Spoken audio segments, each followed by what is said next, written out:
Baik, terima kasih.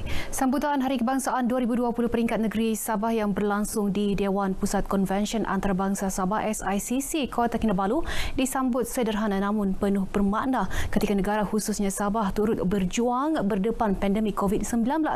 Tidak seperti tahun sebelumnya, sambutan kali ini disambut secara tertutup dengan kehadiran kira-kira 250 tetamu bagi memastikan majlis berjalan mengikut prosedur operasi standar SOP ditetapkan.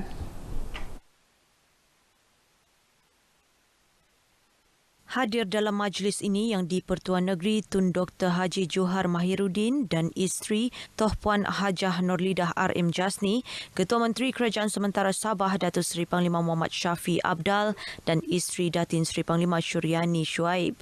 Acara dimulakan dengan upacara menaikkan bendera Malaysia dan nyanyian lagu Negaraku serta Sabah Tanah Airku, diikuti lafaz ikrar daripada 15 orang wakil pelbagai jabatan dan agensi dengan diketuai Kapten Muhammad Safwan Lokman dari Tentera Darat Malaysia.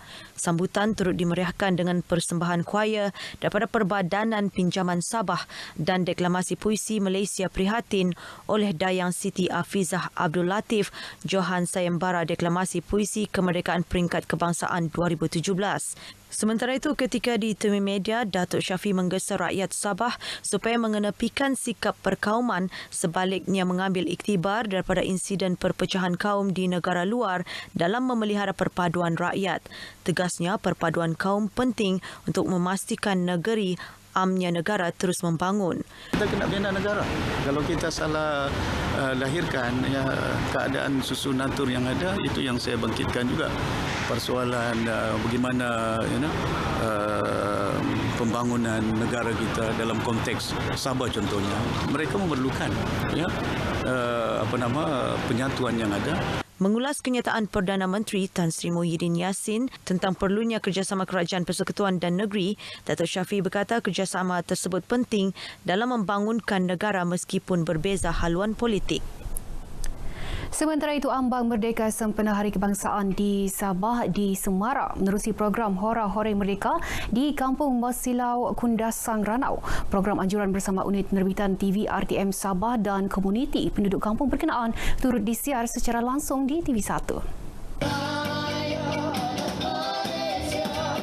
Penerbit eksekutif program berkenaan Aris Arapa berkata program itu bagi mengajak komuniti setempat mengingati dan menghayati erti kemerdekaan. Kita memilih tempat ini untuk menjadi lokasi program.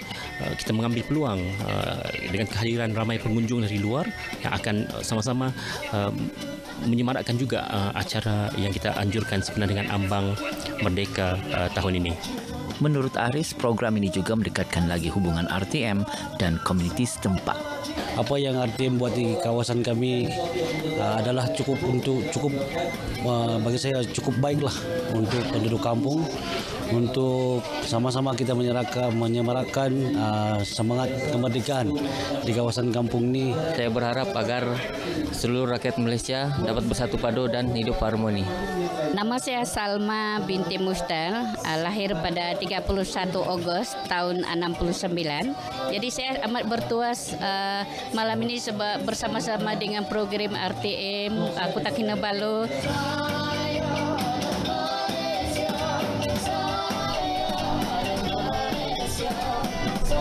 Berbegakkan semangat patriotisme yang tinggi, dua belia di Kampung Bongoliu Tamparuli menyerlahkan kreativiti tersendiri membina gerbang bambu bertemakan jalur gemilang serta hiasan Rumah Merdeka. Muhammad Zaki Sapri dan Emily Dullah merupakan antara peserta pertandingan hiasan Rumah Merdeka, program Merdeka di Komuniti Anjuran Jabatan Penerangan Sabah.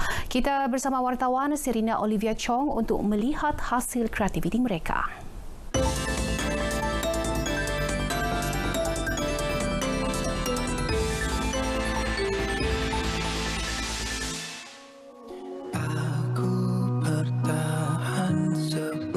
Tanpa mengira wang ringgit, tenaga dan masa, mereka merealisasikan visi dan misi menyemarakan lagi sambutan Hari Kebangsaan tahun ini. Muhammad Zaki Sapri dan Emily Dullah yang berusia lingkungan 20-an menyerlakan semangat cintakan negara dengan hasil kreativiti masing-masing. Muhammad Zaki mengambil masa 2 minggu menyiapkan gerbang ala-ala menara berkembar Petronas berkonsepkan warna jalur gemilang dengan menggunakan lebih 200 batang bambu. Kreativiti tersebut membolehkan beliau memenangi juara pertandingan hiasan Rumah Merdeka Kampung Bungoliau. Cabarannya mau potong bambu, ambil bambu semua, habis dari atas bukit mau bawa turun. Dia akan ulang-alik mau ambil. Mula-mula saya nampak tu macam KLCC. KLCC. Terus tiba-tiba idea saya nampak benih bambu boleh buat macam KLCC. Gitu. Turut membantu Muhammad Zaki adalah bapanya, Sapri Jawa, yang bersama-sama membina gerbang tersebut selain membina replika meriam serta ruang sesi bergambar. Ini meriam ini kami memperingati itu yang dorang pahlawan-pahlawan yang dulu yang telah gugur itu yang kami ingatkan. Jadi idea ini bagus lagi kita bikin ini meriam ini untuk memperingati dorang yang sudah perjuangan yang dulu. Sementara itu, Emily membelanjakan lebih RM500 untuk membeli jalur gemilang bagi menyiapkan hiasan rumah dalam masa seminggu. Emily memenangi NEP juara pertandingan hiasan Rumah Merdeka Kampung Bungoliau. Ya, semua beli sendiri. Lepas tu kami guna recycle item macam tayar, botol plastik. Banyaklah kereta yang sudah buruk pun kami kasih hias juga. Masih kalian tidak pakai pun kami hias juga. Pokok-pokok bunga pun kami hias juga.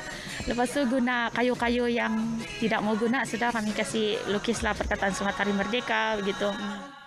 Apa yang pasti, usaha Muhammad Zaki dan Emily dapat meningkatkan lagi semangat cintakan negara dalam kalangan masyarakat untuk sama-sama mengibarkan jalur gemilang. Norma baru bukan penghalang bagi penduduk kampung Bungoliau Tamparule untuk menghias kediaman mereka dengan jalur gemilang, tanda semangat cintakan negara. Serina Olivia Chong, RTM.